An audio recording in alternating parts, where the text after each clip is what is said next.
আমরা যাচ্ছি কুমিল্লা আমাদের বন্ধু ফয়সালের জন্য বাইক আনতে। এটা হচ্ছে ওর সারপ্রাইজ বাইক। এটা ওর ছোট ভাই জাপান থেকে ওকে এটা গিফট করতেছে। তো আমরা ফয়সালকে না জেনে শিহাব, আমি এবং মাহিন আমরা এখন কুমিল্লা উদ্দেশ্যে রওনা দিচ্ছি। একটা ওর জীবনের সেরা একটা সারপ্রাইজ হবে। ঠিক আছে, সবাই দোয়া করবেন ইনশাল্লাহ। এই হচ্ছে আমাদের বন্ধু ফয়সালের বাইক, যেটা নাইম ওর ছোট ভাই ওকে গিফট করতেছে, এমনকি একটা সারপ্রাইজ। আমি মাহিন এবং শিহাব এটা নিতে আসছি, কিছুক্ষণের মধ্যে বাইকটি রেডি হয়ে যাবে।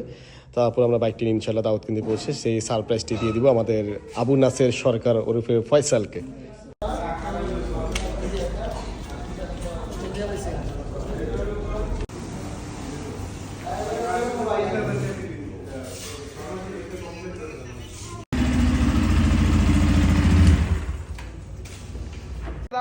তো আমরা আমাদের বন্ধু ফয়সালকে সারপ্রাইজ দেওয়ার জন্য প্রস্তুত। আর আপনারা ইতিমধ্যে জানেন সারপ্রাইজটা হচ্ছে ফয়সালের ছোট ভাই নাইম, সে তার বড় ভাইকে একটি বাইক গিফট করতেছে। বর্তমানে যেটি আসলে ভাইয়ের জন্য এই ভালোবাসা, আসলে এটা খুব রেয়ার এগুলো বর্তমানে। তো আমরা এখানে অপেক্ষা করছি, নাইম ভাই, সাদ্দাম, মাহিন, তারপর আমাদের বন্ধু উজ্জ্বল, সেও চলে এসেছে এই সারপ্রাইজে অংশগ্রহণ করার জন্য। শিহাব তো আগে থেকেই বসে আছে, আর বাইকটি চালিয়ে এনেছে শিহাব, আর আমি আমার বাইকটি চালিয়ে এনেছিলাম। যাই হোক, শিহাব এটা ফার্স্ট রাইডার।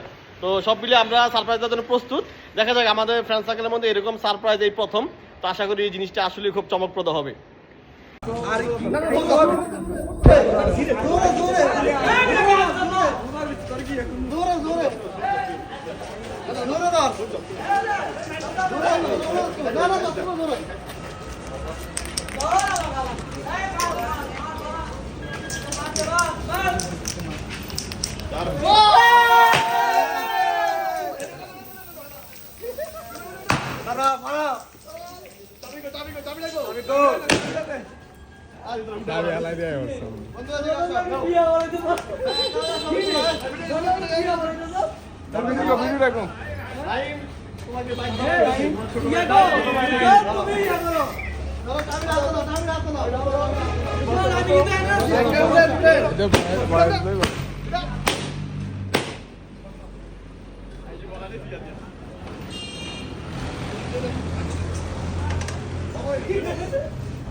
যাও ড্রাইভ দিয়ে আসে, একটা ড্রাইভ দিয়ে আসে।